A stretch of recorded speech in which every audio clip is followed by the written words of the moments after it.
on my YouTube channel. Let us do few more questions related to GP series of miscellaneous exercise NCERT. So we are going to do question number 7. Question number 7, as you can see the statement, if f is a function satisfying f of x plus y equals to f of x into f of y for all x y belonging to n means natural number such that f of 1 equals to 3 and summation x varies from 1 to n fx equals to 120, then find the value of n. So this is your question. First of all, you can see we have a series summation fx where x varies from 1 to n is 120. तो सबसे पहले x की value को 1 put करते हैं, we will get f of 1. और summation का मतलब होता है सम करना, ठीक है, प्लस करना. तो हम यहाँ पर 2 पुट करेंगे, we will get f of 2, f of 3. Similarly at the last हम पुट करेंगे n, f of n equals to 120. तो यहाँ से हमें एक सीरीज मिल गई है, सीक्वेंस मिल गई है, f of 1 plus f of 2 plus f of 3 and so on, fn equals to 120. तो अब देखो, अब हमें वैल्यू चाहिए f of 1 की. f of 1 जो हमें दिया हुआ है 3, लेकिन हमारे पास f of 2, f of 3 and so on f of n की हमारे पास वैल्यू नहीं है. तो हम यहाँ पर वैल्यू फाइंड आउट करेंगे f of 2 की. See how to find the value of f of 2. Here we have f of x plus y equals to f of x into f of y. तो अगर मैं यहाँ पर x को 1 और y को 1 पुट कर दूं तो मुझे क्या मिलेगा? तो देखते हैं क्या मिलता है. We will get f of 1 plus 1 equals to f of 1 into f of 1. Means f of 2 की वैल्यू जो हमें मिलेगी वो मिलेगी f of 1. f of 1 देखो आपको कितना दिया हुआ था, it is already here in the statement. f of 1 is 3. तो आप यहाँ पर f of 1 की वैल्यू पुट कर दो, 3 into 3. तो f of 2 की वैल्यू हमें मिल गई है 9. f of 2 equals to 9. Similarly students, अगर हम x को 1 और y को 2 पुट कर दें तो हमें देखो कौन सी वैल्यू मिलेगी. f of 1 plus 2 equals to f of 1 into f of 2. तो यहाँ से हमें मिलेगा f of 3. तो f of 1 हमारा 3 था, f of 2 is 9. We will get f of 3 equals to 27. Similarly, we will get f of 4. तो f of 4 कितना आएगा आपके पास? तो यहाँ पर f of 4 81 है. आप यहाँ पर f of 4 निकाल सकते हो. x को पुट कर दो 1 और y को पुट कर दो आप 3. x को 1 और y को 3. तो f of 4 भी आ गया है. ये सारी वैल्यूज हम यहाँ पर, ये जो हमारी सीरीज थी, दिस सीरीज, हम यहाँ पर पुट कर देंगे सारी values. Now again I am considering and putting all the values here. So here again I have considered f of 1 plus f of 2 plus f of 3 and so on f of n equals to 120. सारी values आप put करोगे जो already आपने पहले से निकाली हुई हैं. तो इस fn को हम लिख देते हैं अप टू n टर्म्स. तो up to n terms equals to 120. Now 3, 9 is 3 square, 3 cube, 3 4. तो आप देखोगे कि यहाँ पर ये जो हमारी सीरीज बनी है, this is a GP series जिसका कॉमन रेशियो आपका 3 है. और आपका जो सम होगा, सम क्या होगा? सम का फॉर्मूला क्या है? Sum will be Sn equals to a into 1 minus, अगर आपका जो r है, r आपका 0 से ग्रेटर है तो Rn minus 1 upon r minus 1. तो यहाँ पर हम सम हमें 120 दिया हुआ है. फर्स्ट टर्म हमारी 3 है, common ratio n 3 raise to power n upon 2. तो इन सभी वैल्यूज को हम बाय क्रॉस मल्टीप्लिकेशन हम सॉल्व करेंगे. After solving this we will get the answer n. So let us solve this. तो हमने इसको कैलकुलेट किया, क्रॉस मल्टीप्लाई किया, फिर 3 से डिवाइड किया. तो इस तरह से हमारे पास जो n की वैल्यू आ गई है 4 और हमें n की वैल्यू ही फाइंड करनी थी. So this is your answer. Let's do the next sum. Now question number 9. The first term of GP is 1 and the sum of third term and the fifth term is 90. Find the common ratio of GP. तो question easy है, ज़्यादा tough नहीं है. थोड़ी सी calculation इसकी मुश्किल है, तो इसलिए मैंने सोचा कि इसको सॉल्व कर लिया जाए. तो फर्स्ट टर्म आपको दी हुई है 1. First term is 1 and the third term and the fifth term is 90. Third term plus fifth term equals to 90। तो थर्ड टर्म हमारी होगी AR square, fifth term is AR4 equals to 90, not degree, it is 90 only. A की वैल्यू 1 put करेंगे, R square plus R4 equals to 90, R square plus R4 minus 90 equals to 0, R4 plus R square minus 90 equals to 0, put R square equals to x, we will get x square plus x minus 90 equals to 0, जिसको हम quadratic फॉर्मूले की help से solve करेंगे। So please pause the video and get the solution of x। Quadratic formula लगाया है, x की value 9 है, माइनस 10 है। नाउ x जो है आपका मतलब r, यहाँ पर सॉरी x आएगा, x के not be equal to minus 10 because जो x था वो था R स्क्वायर माइनस 10 नहीं हो सकता, तो हम इसको इग्नोर करेंगे, तो x की वैल्यू सिर्फ 9 होगी, तो R 9 हुआ, तो R equals two plus minus 3। Let's have next question.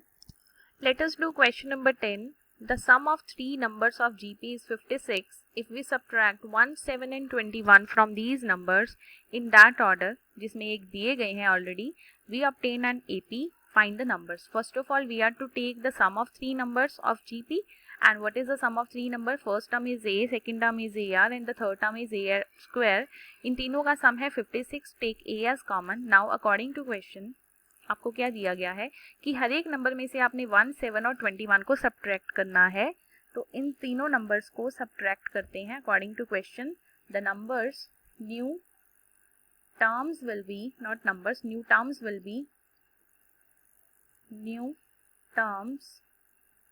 B क्या होंगी terms? A minus 1, AR minus 7, AR square minus 21। अब वो कह रहा है कि ये AP है, तो AP में है तो मीन्स इनका जो कॉमन डिफरेंस है वो सेम होगा। अगर ये आप T1 ले रहे हो, this is T2 and this is T3 will be in AP, therefore common difference will be same.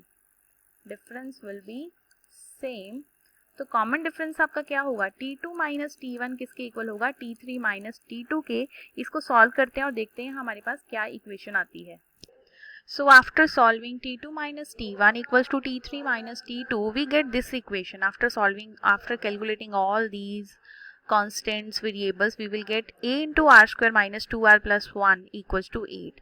Now see, पहले भी हमने एक जो हमें फर्स्ट कंडीशन थी उसके अकॉर्डिंग भी हमें एक कंडीशन बन रही थी A into 1 plus R square equals to 56. तो इन दोनों को अब हम सॉल्व करेंगे और देखते हैं कि क्या मिलता है। Well students, I have taken again equation number 1 जो हमने पहले सॉल्व की थी। आप देख सकते हो दिस इक्वेशन और इक्वेशन नंबर 2, इन दोनों को अब हम सॉल्व करेंगे। अगर आप देखो इन दोनों में एक जो a है वो कॉमन है, अगर हम इन दोनों को डिवाइड कर दें तो a हमारा कैंसिल हो जाएगा और सॉल्व करने पर हमें r की वैल्यू मिल जाएगी। तो मैंने यहाँ पर 1 को 2 से डिवाइड किया है, या 2 को 1 से करो, one and the same thing. तो आपका जो a कैंसिल हो गया, 8 7 56। अब हम क्रॉस मल्टीप्लाई करके r की वैल्यू इजीली फाइंड आउट कर सकते हैं। So after applying quadratic formula, we will get the value of r is 2 and 1 by 2. So r की वैल्यू 2 और 1 by 2 हमें मिल जाती है क्वाड्रेटिक फॉर्मूला से। तो अगर हम हमारी फर्स्ट इक्वेशन देखें, इक्वेशन हमारी फर्स्ट ये थी, तो इसमें अगर हम r को 2 पुट करेंगे तो a क्या होगा, और r को 1 by 2 पुट करेंगे तो a क्या होगा। तो a को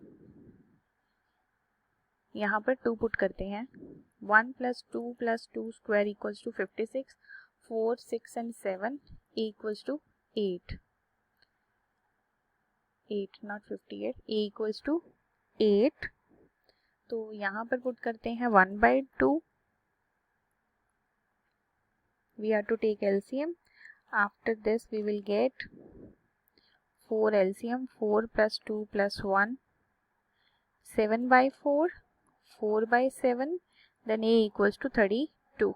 तो दोनों से ही हम यहाँ पर जो हमारी सीरीज बनेगी वो क्या बनेगी, अगर हम a को 8 और r को 2 लेते हैं तो series will be 8, 16 and 32। and if we are taking if a equals to 32 and r equals to 1 by 2, then the series is 32, 16 and 8. So this is your series. Next question number 12. So in 12 question number, the statement is sum of first four terms of an AP is 56 and sum of last four terms is 112. If the first term is 11, then find the number of terms. So how to find the number of terms here? First of all जो हमें given है हम उसके according लिख लेंगे कि हमें सबसे पहले सम ऑफ फोर टर्म्स गिवन है, तो हमें गिवन है S4 इज़ 56. तो अगर हम S4 पे फॉर्मूला लगा दें 4/2 2a + 3d equals to 56, we will get, यहाँ पर 2 आ जाएगा, 4a + 6d इक्वल्स टू 56. तो आप 2 भी कॉमन ले सकते हो, 2a + 3d इक्वल्स टू 28. तो हमारे पास जो इक्वेशन बनी है that is 2a + 3d equals to 28. लेकिन यहाँ पर हमें फर्स्ट टर्म भी दी हुई है, फर्स्ट टर्म इज 11, तो फर्स्ट टर्म की वैल्यू पुट कर देते हैं. तो यहाँ से हमें d की वैल्यू मिलेगी d equals to 2 and e equals to 11. अब हम आते हैं नेक्स्ट लाइन पे, the sum of last four terms. Now the question is how to write the sum of last four terms. Sum of last four terms is 112. तो अगर हमें जैसे suppose अगर मेरी लास्ट टर्म है तो उससे पहली वाली कौन सी टर्म होगी, ऑब्वियस है उसकी ये वाली टर्म होगी L - d, then L - 2d, then L - 3d. इन सब का सम हमें दिया हुआ है 112. तो हमें फाइंड करना है नंबर ऑफ टर्म्स. लेकिन यहाँ पर अगर हम देखें तो मेरे पास जो बनेगा 3 2 5 और 6 कि हमें यहाँ पर d की वैल्यू तो ऑलरेडी पता है. तो d की वैल्यू पता होने का फ़ायदा ये हो रहा है कि हमें लास्ट टर्म पता चल गई है. d हमारा था, d was, let me check it, what was d? d was 2. तो हम d को 2 पुट कर देते हैं. 4l equals to 112 + 12 124. तो l हमारा आ गया 31, मतलब लास्ट टर्म हमारी आ गई है 31. तो अगर लास्ट टर्म 31 है, लास्ट टर्म 31 है तो फॉर्मूला लास्ट टर्म का ये होता है जिसमें हमें फर्स्ट टर्म भी पता है. फर्स्ट टर्म तो हमें ऑलरेडी गिवन थी 11, n - 1, d हमारा 2 था, तो ये आ गया आपका 2n - 2. 31 उधर जाके माइनस होगा तो हमें मिलेगा 20. 2n equals to 22. तो यहाँ से n भी हमें क्या मिला है 11. तो नंबर ऑफ टर्म्स हमें फाइंड करना था. So the number of terms are 11. So few more questions again I'm going to cover in the next video, so stay tuned. Thank you students.